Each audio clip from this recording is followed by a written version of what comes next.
阳寿经过，江宁，不会遇险了吧？应该不会。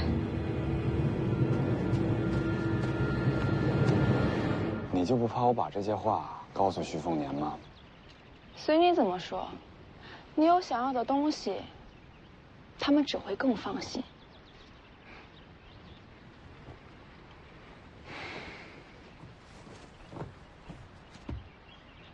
你们林家若是知道百利报不绝，我也可以为你效力。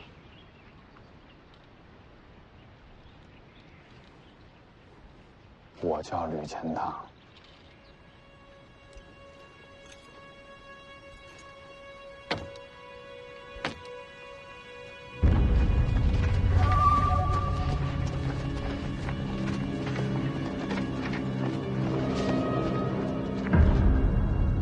江宁，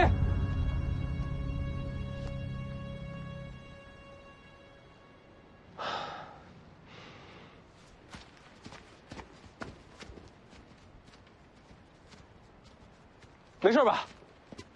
你看，怎么了？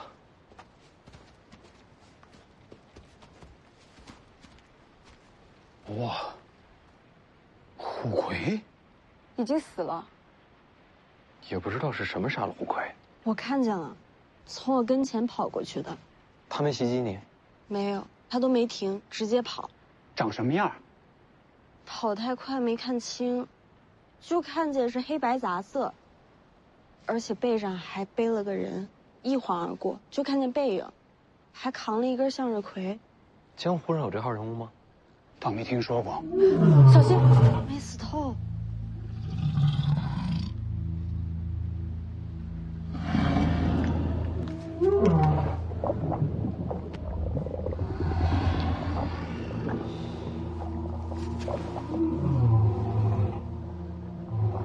是母兽怀胎，幼兽就要出生了。真是千载难逢的机遇。虎龟出生，睁眼看到的便认作父母。若是幼兽第一眼看到世子，便能收服此等怪兽。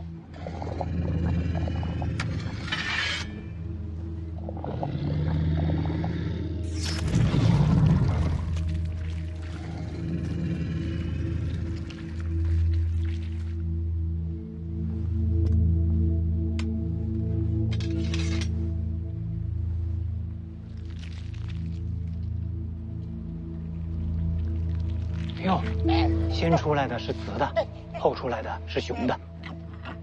那就是姐弟了。他马上睁眼了，让他看到世子。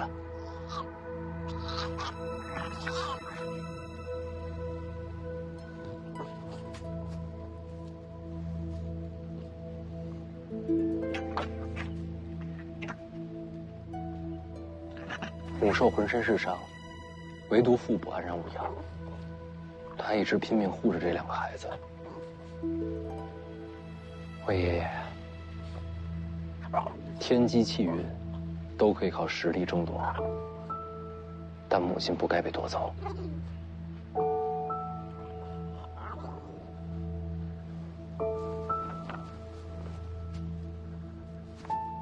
小家伙们，这就是你们的娘亲，你们看好了，看在眼里，记在心里。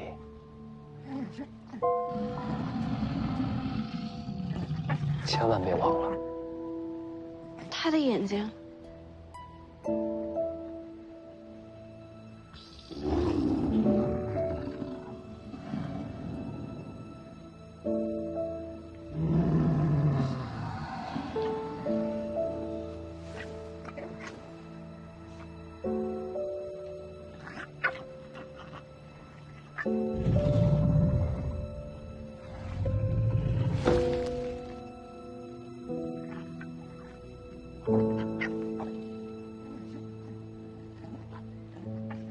你们的娘亲死了，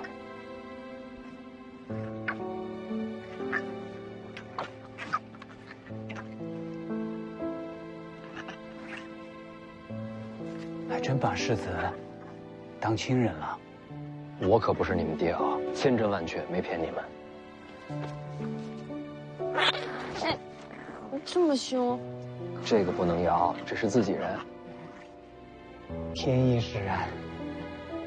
这两只虎魁天生就应该跟着世子。总要有个名字吧？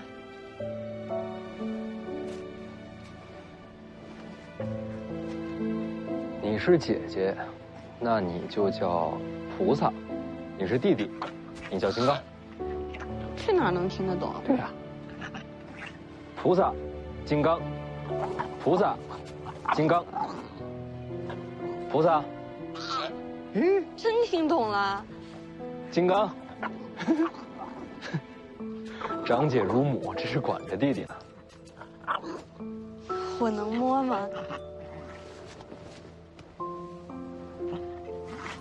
别怕啊，没事的。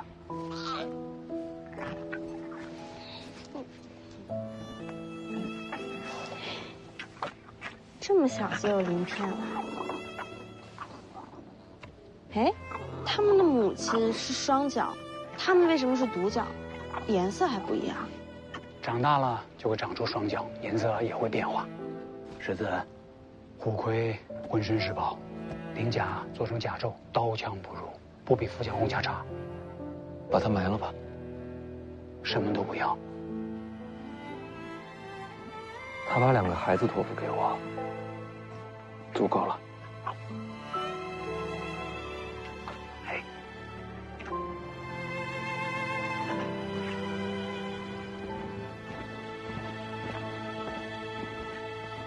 出发吧。哦，怎么走？越过青城，改走水路，顺江而下，直奔青州。上车。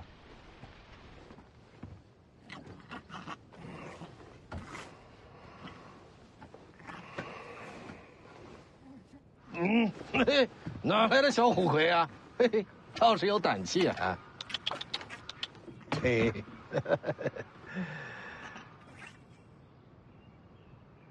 看什么？好剑。徐骁说了，不能给他剑。你娘的大梁龙雀，这你也看出来了？小丫头，你别紧张，这剑女娃子用久了不适合我。哦。哎，你不去跟你姑姑道个别吗？该说的都说过了。水路东行，便是青州，千万小心靖安王赵后。在北凉时，我已领教过他的手段。当年老皇帝过世，八龙夺嫡，靖安王只差了少许，便能坐上至尊之位。此人心机深沉，经纬韬略，未必就输给黎阳的皇帝。姑姑放心，有北凉35万大军在，赵恒不敢杀我。希望如此。靖安王，我倒真的有点期待，这位是个什么样的人物？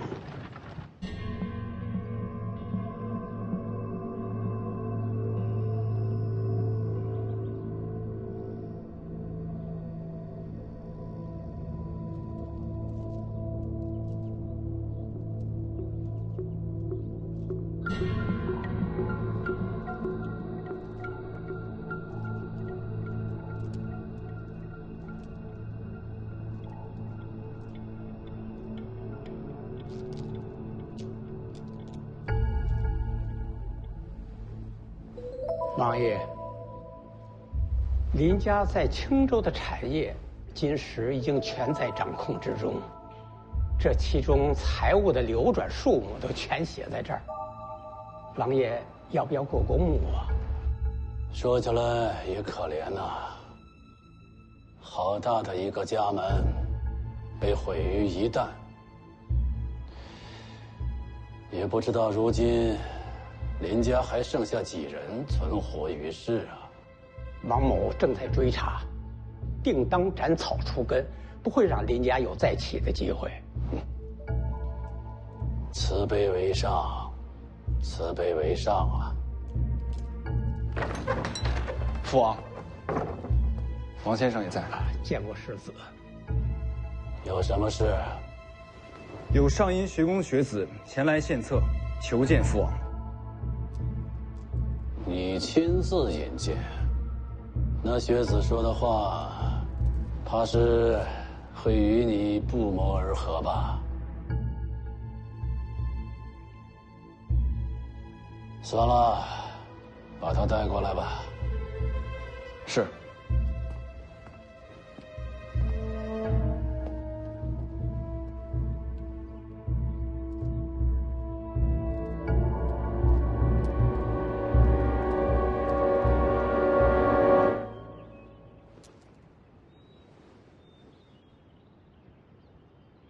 飞去北凉的。是。有人收到剑碎，自然会赶到青州，危急时为世子后援。徐凤年如果没有闯青阳派呢？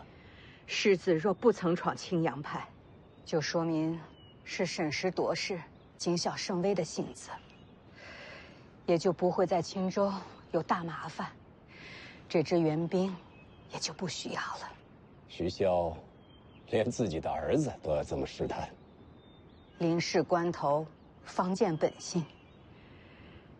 世子没有让我失望，不愧是小姐的孩子。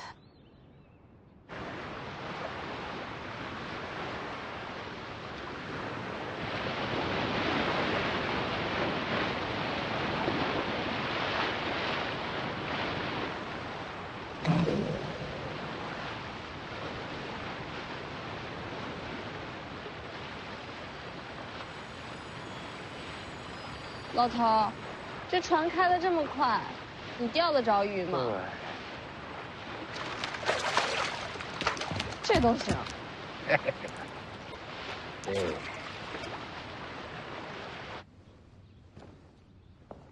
父王，这位就是上阴学宫来的学子。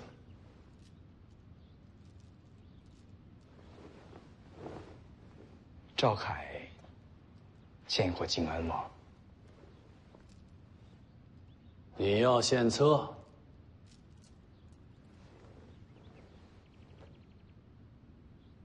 哦，王某还有事要做，不如先行告辞。王先生，一起听一听。你说你的。靖安王入主青州，将近20年载，可曾想过更进一步？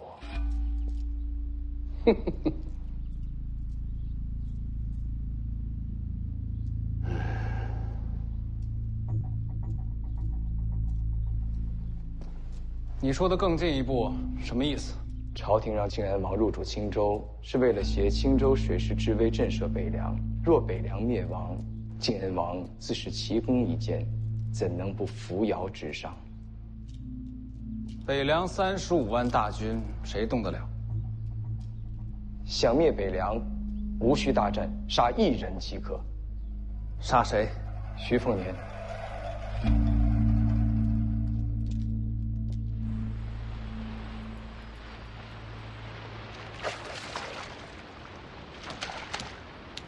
你到底是剑神还是鱼神啊？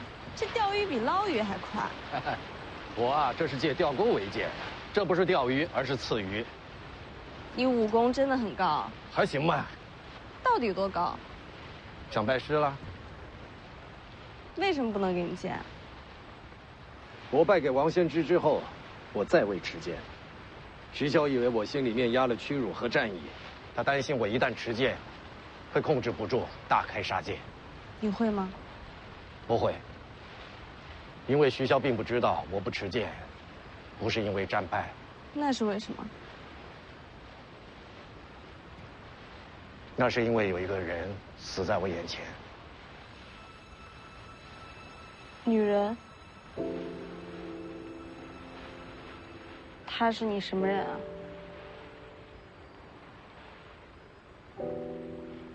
江宁，嗯，知道我为什么想收你为徒吗？因为我天赋很高啊。不仅仅是因为天赋。还有什么原因？你跟在徐凤年身边，就像当年他跟着我一样。我想教你学剑，是想让你的武功强过徐凤年，这样他就不会对你视而不见。就算有一天这小子跟我一样疯了，你也能制住他，不让他犯下难以弥补的大错。你说的那个女人，难道是被你？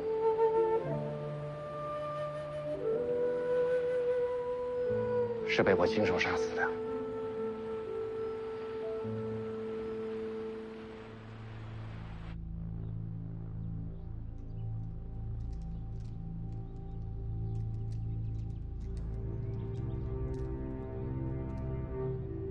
父王，您觉得呢？有言惑众罢了。可他说的没错呀。杀了徐凤年，徐骁必反。徐骁反，未尝不是好事。天下大乱，好处何在呀？大乱方能大治，乱世之中，王爷才有机会再去争一争那至尊之位啊！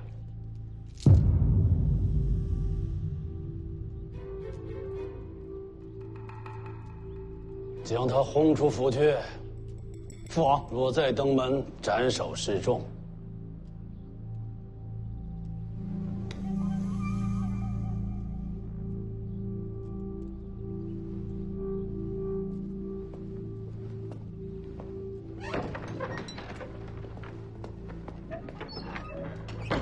王爷真要放了他？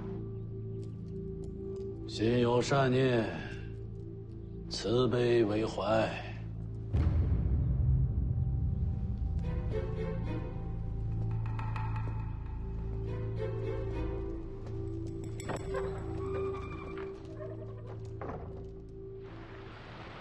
那你又为什么会同意送徐凤年去武帝城？哎呀，好了，你别问了，我跟徐骁的交易不能说与人听，嘿，除非你愿意做我弟子。不听就不听。那你准备好了吗？准备什么？他要去武帝城，那你恐怕又要对上王先知了呀。挺好的，我把自己关了这么多年，手都痒了。天底下有资格与我交手的也没几个，王先知最合适了。你能赢吗？不好说啊，当时输在毫厘之间呢。不过现在嘛，许久没握剑，有些属身，不过也没关系。打架嘛，开心就好，输赢先不想。我希望你赢。那我谢谢你。如今，这世上没人对我好了，也还不错。怎么了？想拜我为师了？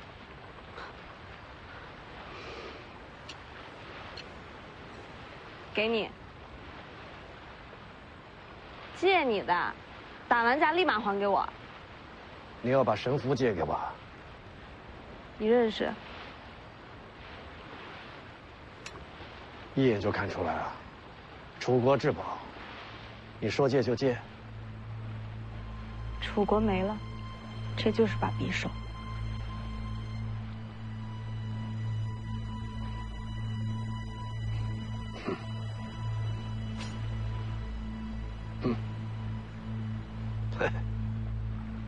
你不会要打开杀戒吧？你放心吧，不会的。算我欠你的，想想，要我怎么还？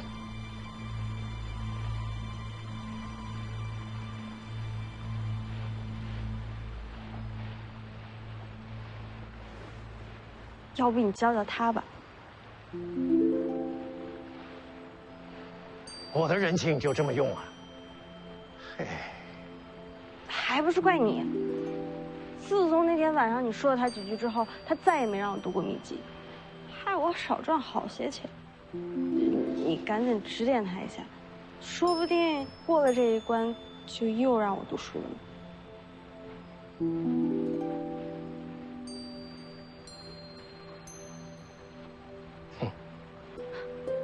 不去拉倒！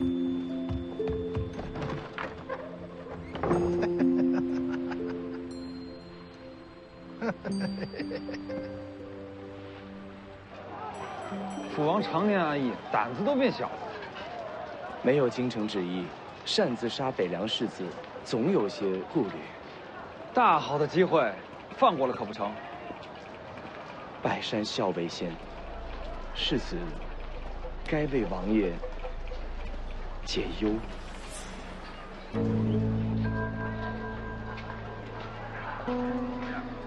你是说让我出手？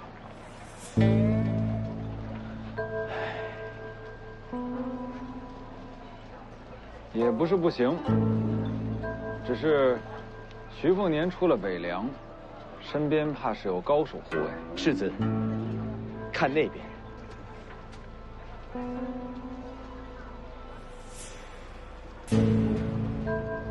就他，世子如果想除徐凤年身边护卫，非他莫属。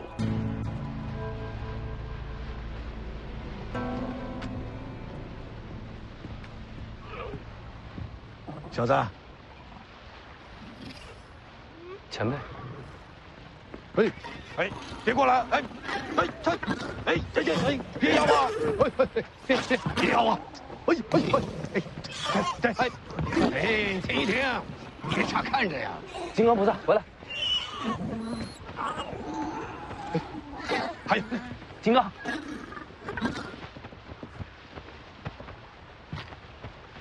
你们两个别乱咬人。也就是前辈宽宏大量，他要是动了杀心，我可拦不住啊！嘿嘿，别拐个弯求情了，我还不至于对这2只小家伙动手呢。那我替他们谢谢您。你这小子也真是踩了狗屎啊！再过几年，这2只小家伙都可以顶个1品高手了。我收养他们，没想着养成高手。人都会变的。前辈找我有事？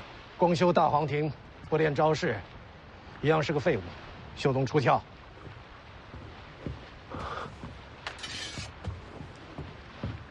前辈要指点我。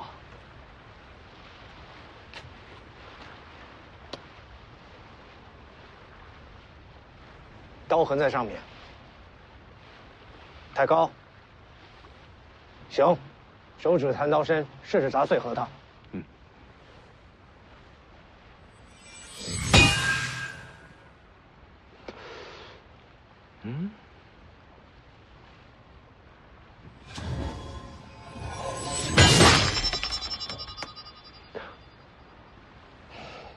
碎核桃，甲板不能留痕迹。再来。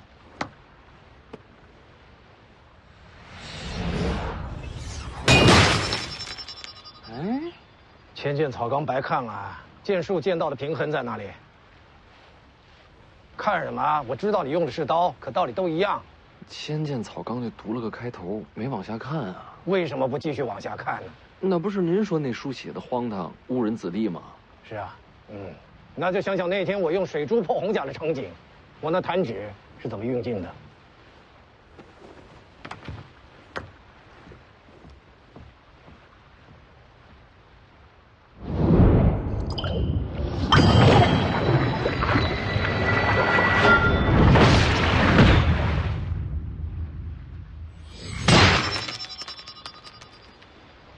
好好磨练吧，就你这悟性，怕是够悬。只许碎一个核桃，不要伤及其他。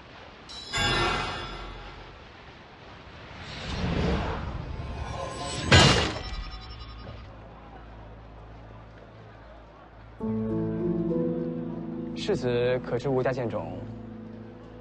当然知道，剑仙辈出人间禁地。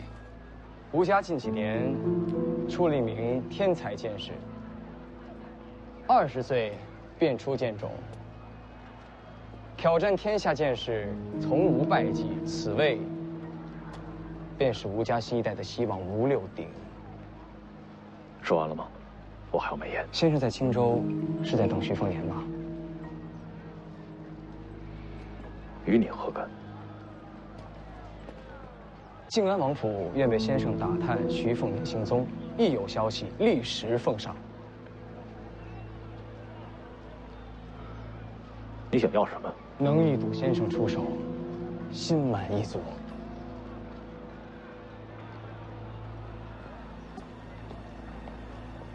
这吴家人为什么对徐凤年出手？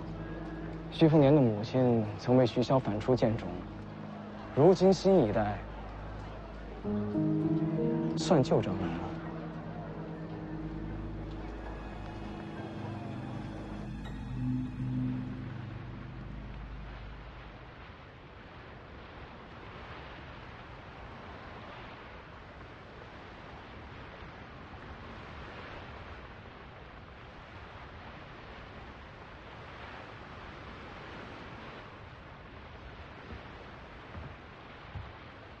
还在练呢，给你提个醒啊，过几天要是练成了，记得叠2枚核桃，然后呢？然后弹刀下去，核桃锯碎，船板没事儿。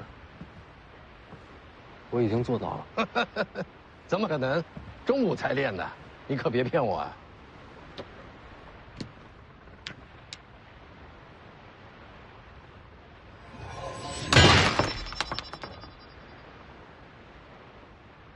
你小子倒是有点悟性啊！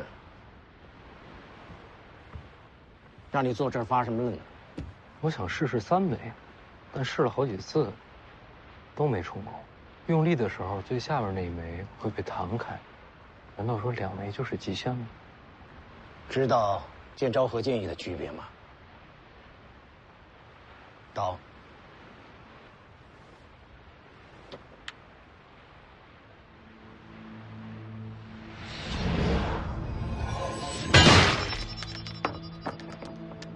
刀没动，怎么碎的？这便是剑罡。光看没用，把春雷悬在袖东下，细心感受何为剑罡。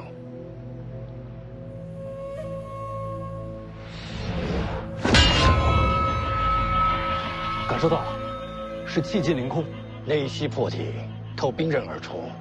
剑罡本质上就是真气的运用。以你大黄庭的功底，多练几次也能试出来。那这剑罡可比剑招厉害多了，剑招可没这效果。刀再放。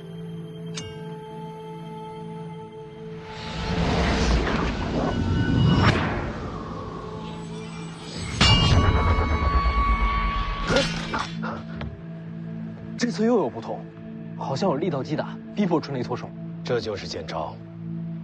你摸一下袖东的刀面。感觉没动，但其实有细微震动。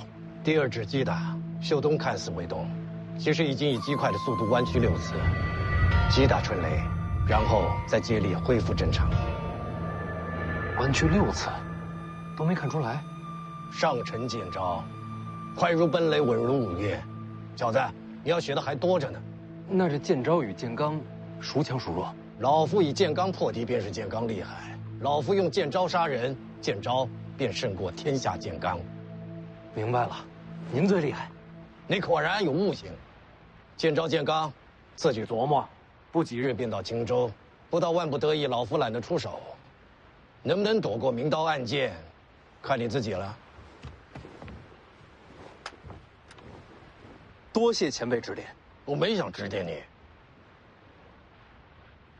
是欠了人情，拿你来还。谁能让您欠人情啊？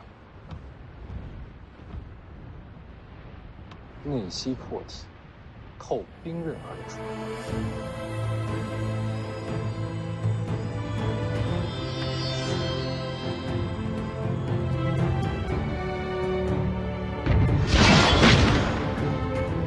前辈，我练出剑罡了。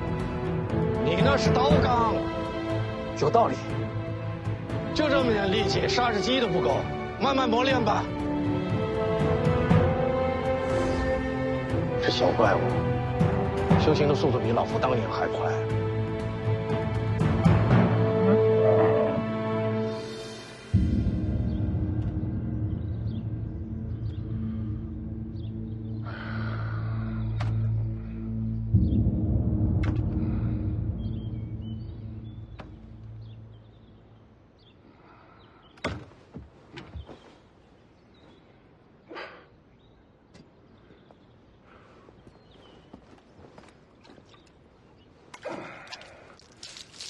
将军，你已经在王府门口睡了好几日了，府里的人都问您什么时候回去呢？义父让我在这儿等着药鹰送剑穗，鹰不来，我不走。念什么呀？药鹰，好像是药鹰。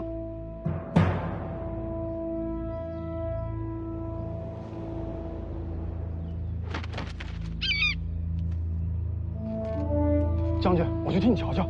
闪开！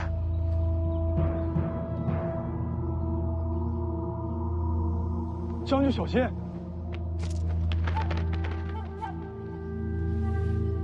是剑穗。哈哈，真是剑穗！你就守在王府门口，一旦收到了药鹰送来的剑穗，你立刻率领本部骑兵赶往青州。将军，慢点啊！传令拔营，给我东行接应世子。调兵须有虎符。服你个鬼啊！不去的都砍了。将军，请问下座。路上话，路上话。闪开！闪开！江上传来消息，徐凤年今日便到春神湖。吴六鼎通知了吗？他说要养剑，明日才肯动手。不等了，先调集水师，赶往春神湖，机不可失。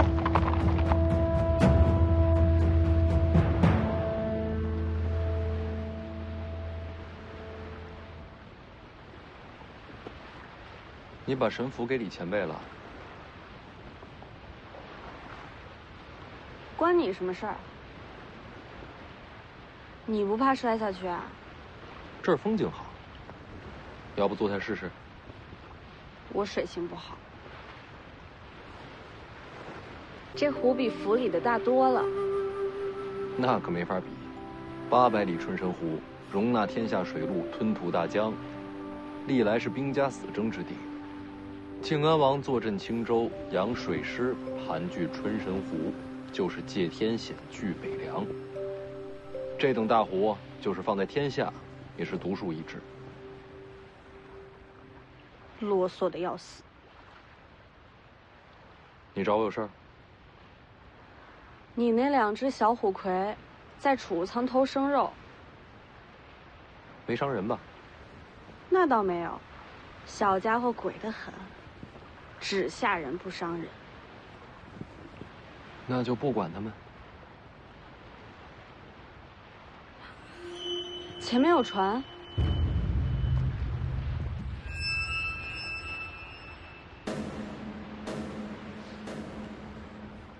那后面也有一艘。好大的船。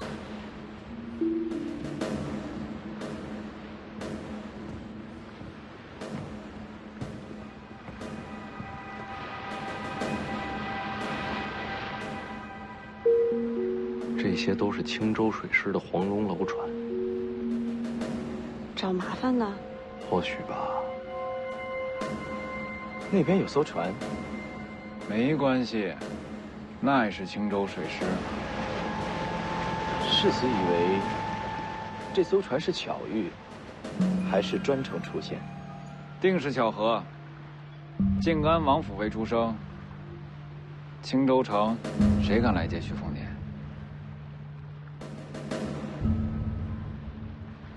这艘又是干嘛来的？奇了怪了，好像真是去接徐凤年的，谁这么大胆子？认识吗？王林泉，这是要动手吗？阁下，可是北凉世子徐凤年？正是。世子，这位王先生此时出现，是王爷的意思？世子，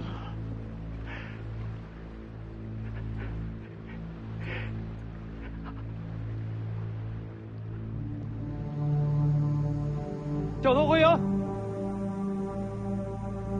今日不能出手，免得坏了父王的谋划。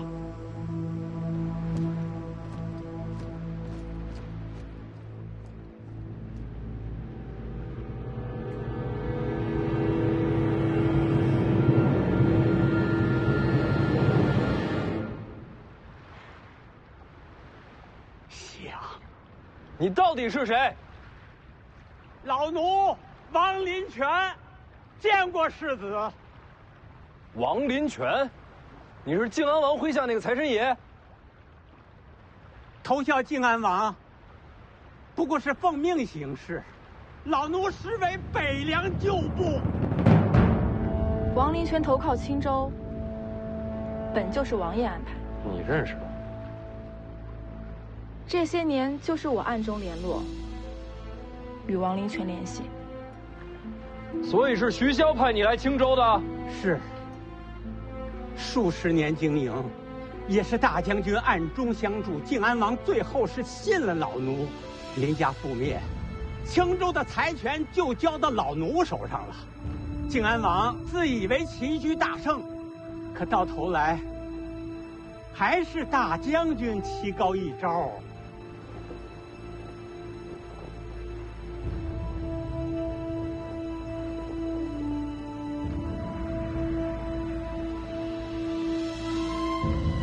这么多年潜伏，何其不易！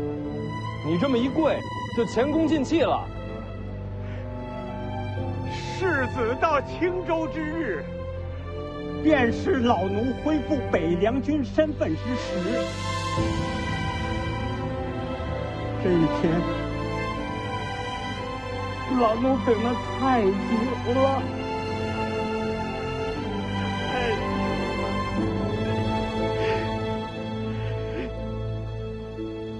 咱不说这些了。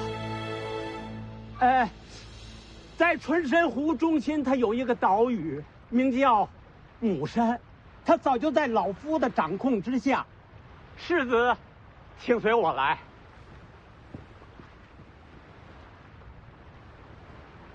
转舵，回家。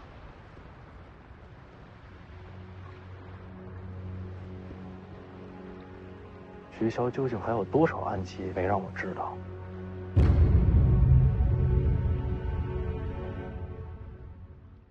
这是王某的女儿，名为初冬。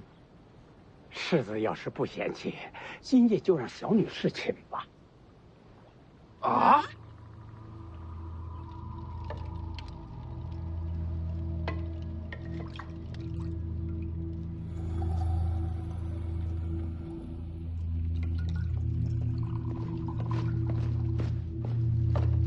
父王，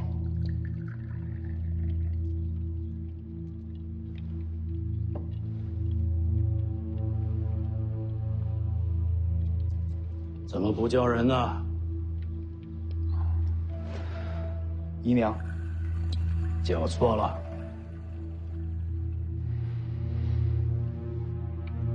娘亲，跑得这么急，出什么事儿了？北凉为我青州宿敌，不管是民间还是官面，父王都不该如此折辱自己。乱七八糟，说些什么？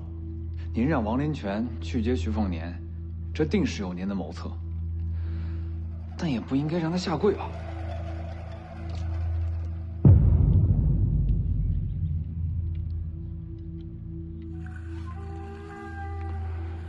徐骁下的一手好棋呀！王林泉是徐骁的人。回来！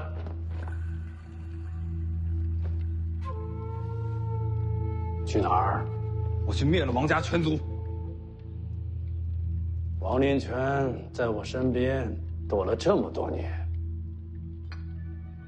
为何今日大张旗鼓去见徐凤年？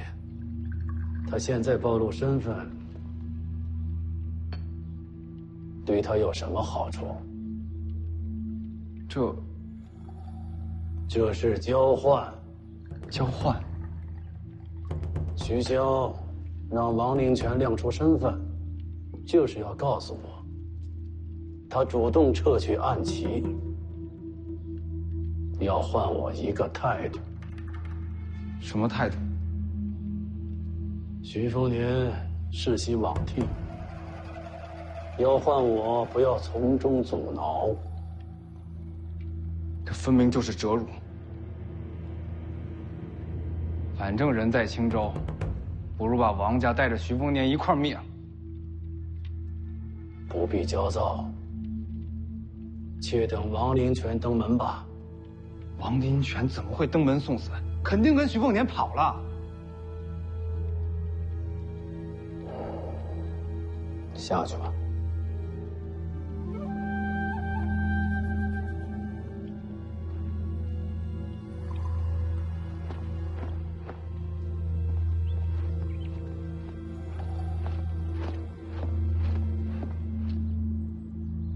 吴六定是说明日可动手。没错。明日我再率水师出营截杀徐凤年，让他随行协助。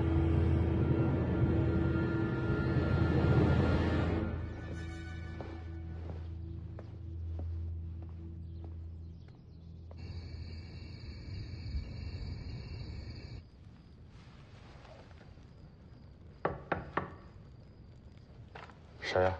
我。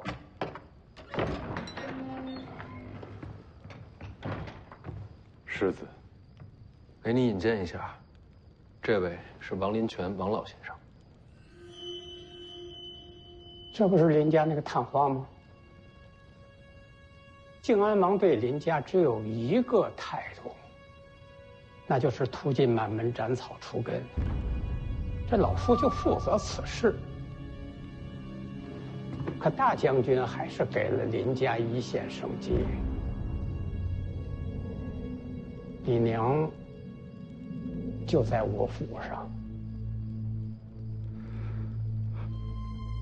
我娘在这儿。走，我带你见一面。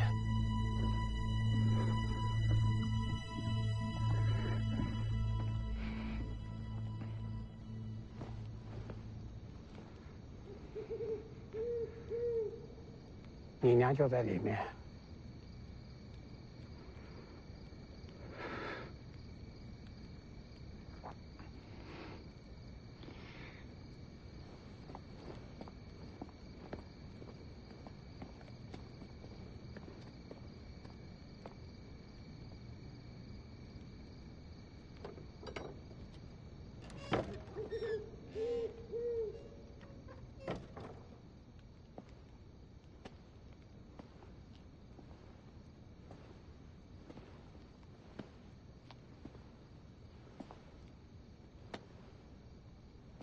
谁呀？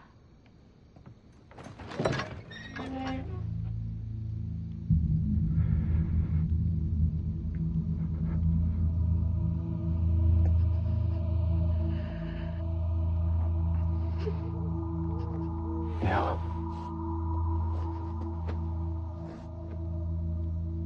人家陷入如此境地，全是儿子的错，儿子百死莫赎。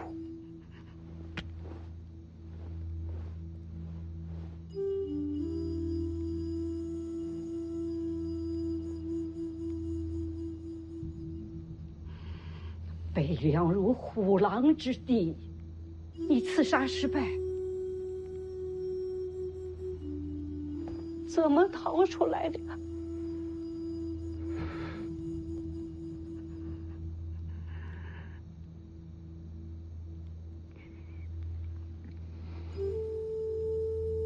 说呀！儿子现如今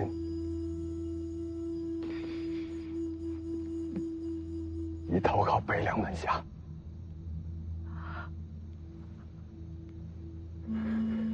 娘，现如今林家还剩下多少人活着？儿子此次回来是想把他家一举送到北凉去。您放心，这个仇我一定会报。你过来。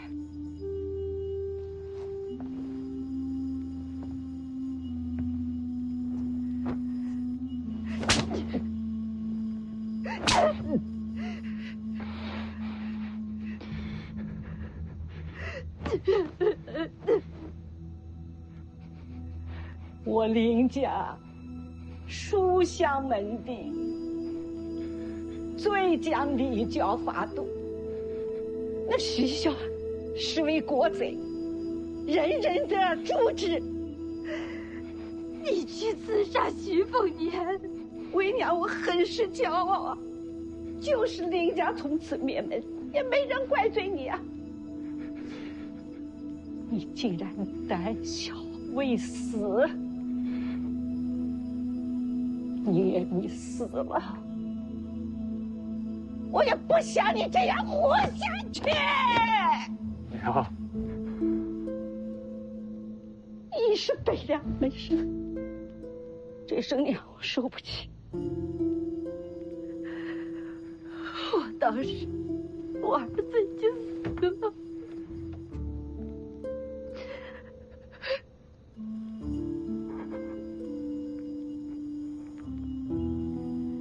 林家人自会留在青州，绝不会有人跟你到北凉。你走吧。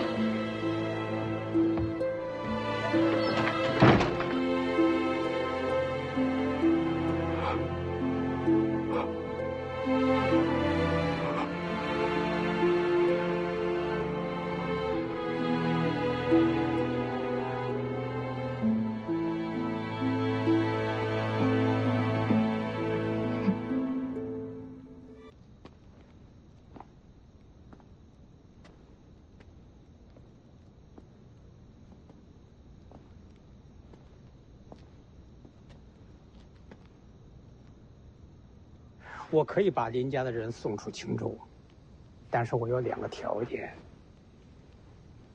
你说。第一个，林家驻扎青州多年，根基深厚，就算是灭门，也依然有不少旧部留存。我要你明日乘船进城，联系林家旧部。为什么这么做？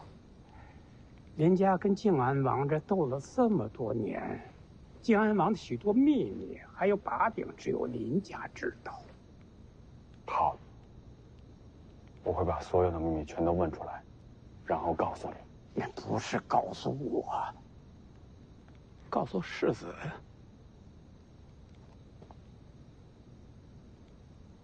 那第2个条件是什么？从此以后，你只为世子的安危而活。世子在青州境内，但凡有一点点伤，我都会把林家的人交给靖安王，你懂吗？王伯，哎，世子，这是大将军的意思，您让我处理吧。啊，我会为世子而战死，在我死之前，我绝对不会让世子受伤愈血。很好，记住你说的话。啊，这个侍寝的事，今天是我唐突啊，不打紧，不打紧。您是北凉前辈，我做那种事儿，我还算人吗？这是我愿意的呀。您女儿可不愿意啊。哦，这倒是，是，我劝你。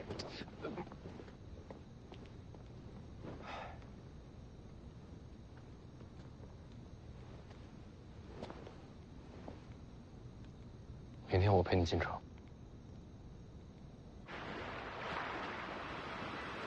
希望徐凤年今日可以离岛。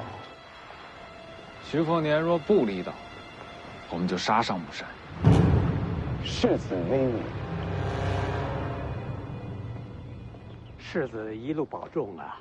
啊，请。那凤子营就劳烦王伯照顾了。哎呀，这靖安王久居襄樊，一旦进城，生死可就交在他手里了。王伯放心，赵恒就算真要杀我，也不会在城里。要不把凤子营带上？兵部无调令，皇帝未下旨，北凉军不能进襄樊城。许萧进京路上，别落下话柄。也有道理。那我们就先告辞了。哎，稍等，稍等。等什么？哎，马上就来，啊，马上。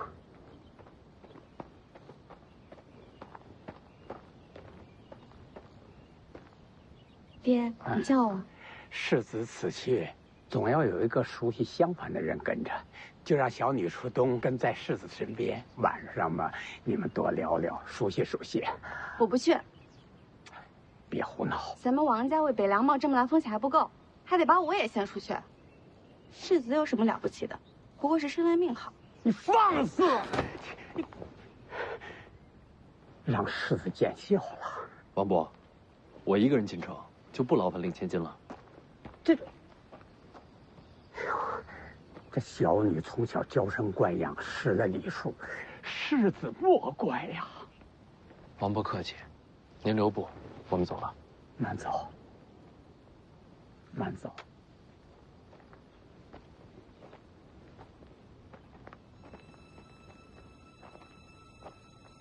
刚才那丫头乱说话，世子不必动气。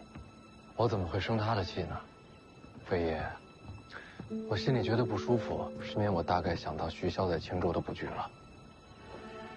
徐骁行事和我师父一样，都是连环星系。如今王伯暴露，下一步棋也就准备好了。从王林泉让他女儿侍寝开始，我大概就明白。哦，进城再说吧，但愿是我多想了。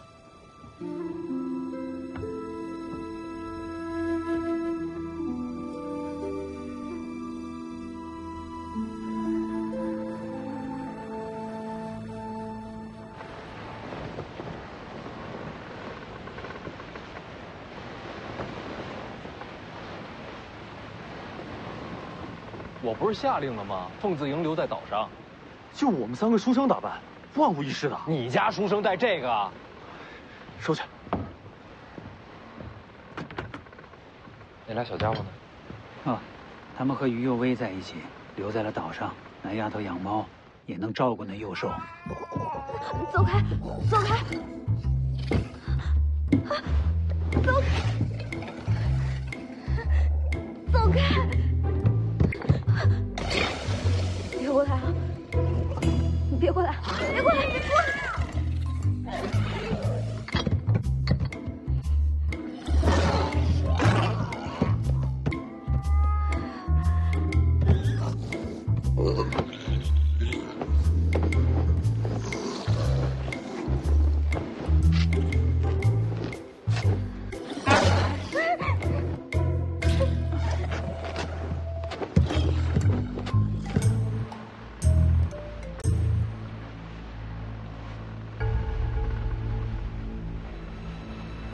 世子，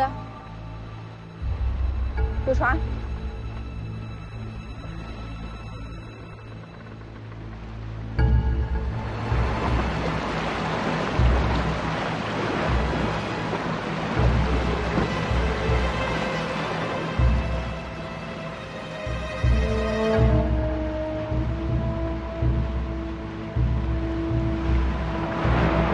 这么巧的一仗，看来也是天要亡他。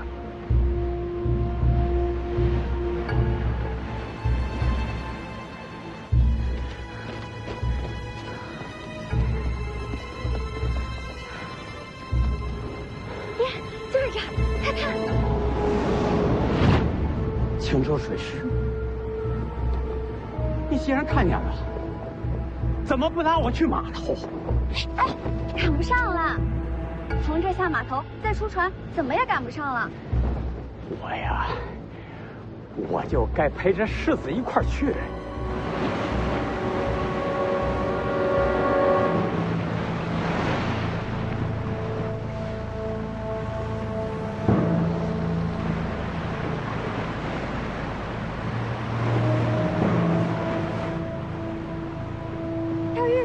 那靖安王父子不是蠢货，真要害了世子，那北凉必定杀至青州。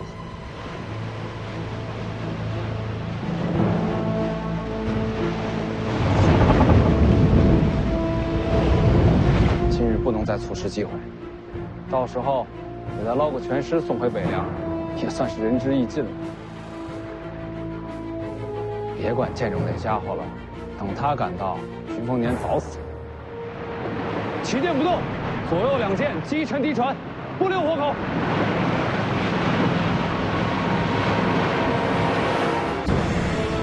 是。是冲咱们来的。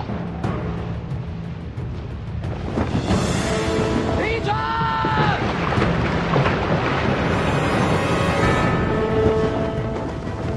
出门！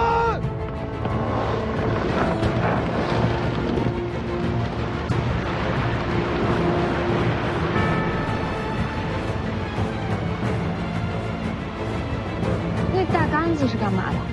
那是拍杆，砸船用的。拍杆重量惊人，这2下砸下去，怕是船都没了。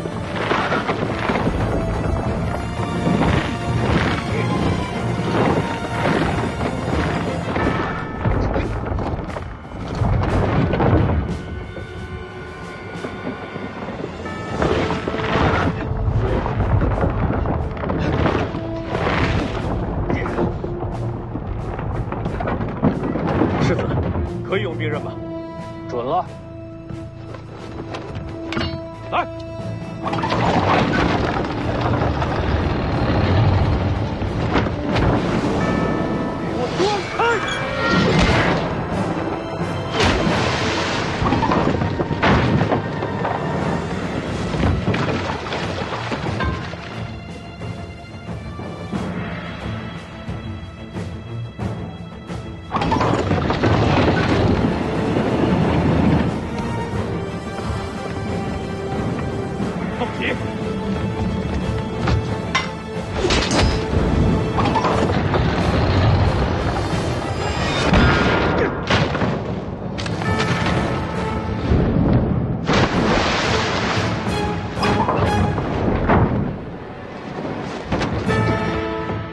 真是勇将，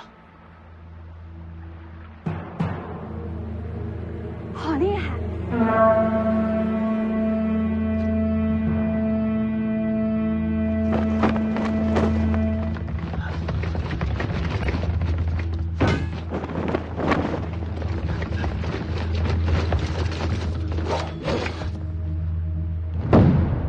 准备！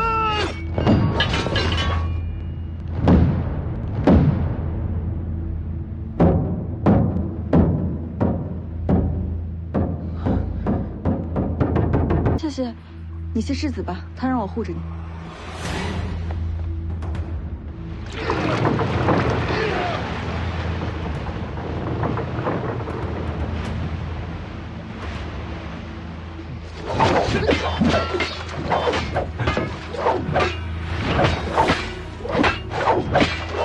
这不是那位将军，他又不是3头6臂，他光挡不住的。那现在该怎么办呢？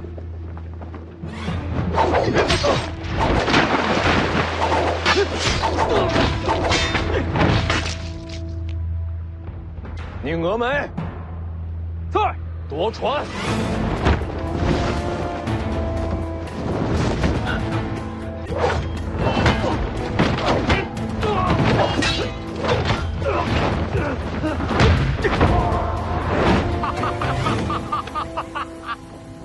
哎呀，好一个近战夺船啊！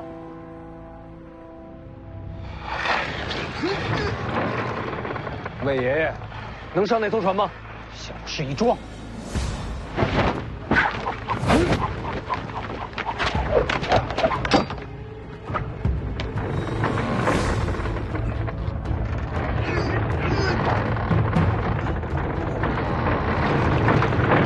这是想靠人力把船拉过去吗？请前辈出手！什么小鱼小虾，也别让我出手！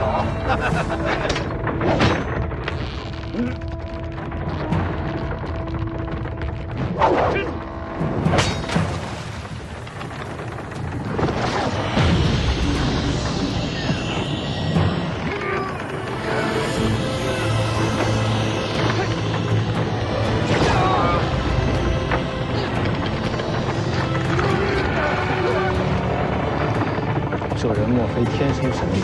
我才是赤霞剑诀。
高手众多，今日一见，名不虚传。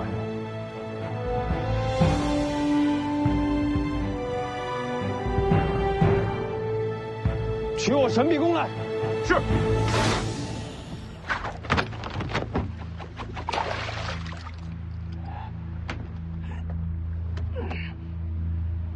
已经没事了。林家的人已经陆续送走，老伯救下不少人。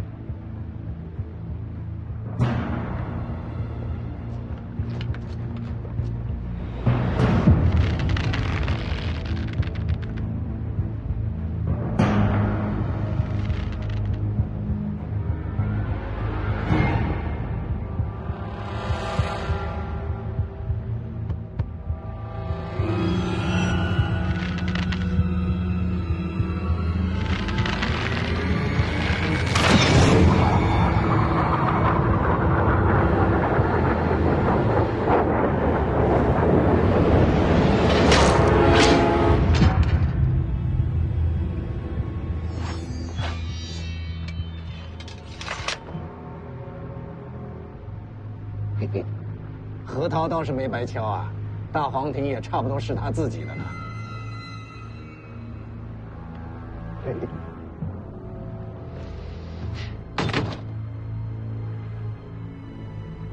终于到了，来了也不动，怕是吓破了胆。吴家见证不过如此。那艘小船见到厮杀，为什么还不走？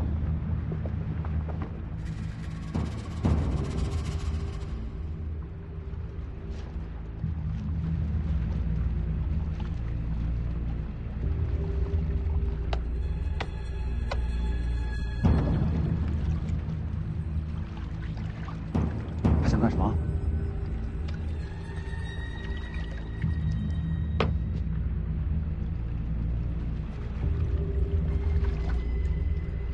这又是谁？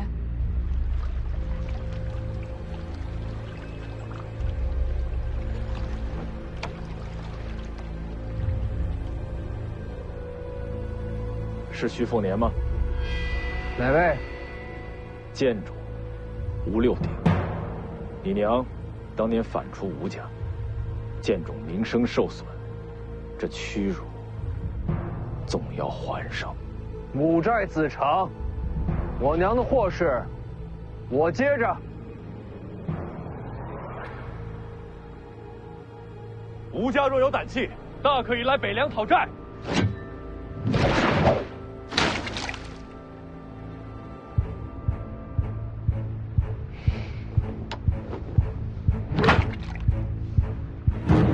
你要接，便接着吧。这是做什么？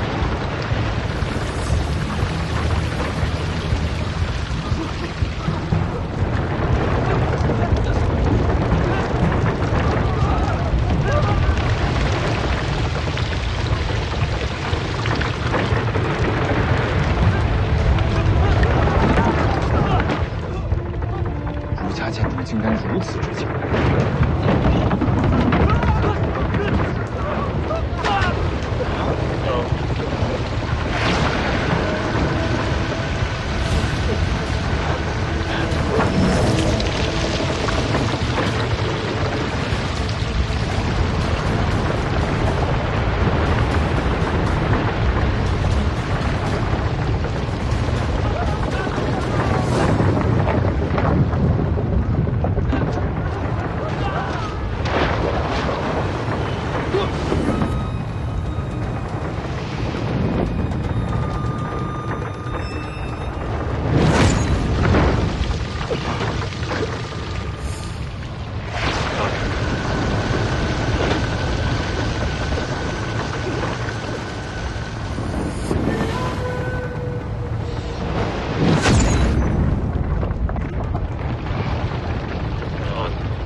别往我脑袋上扔船！前辈是哪一位？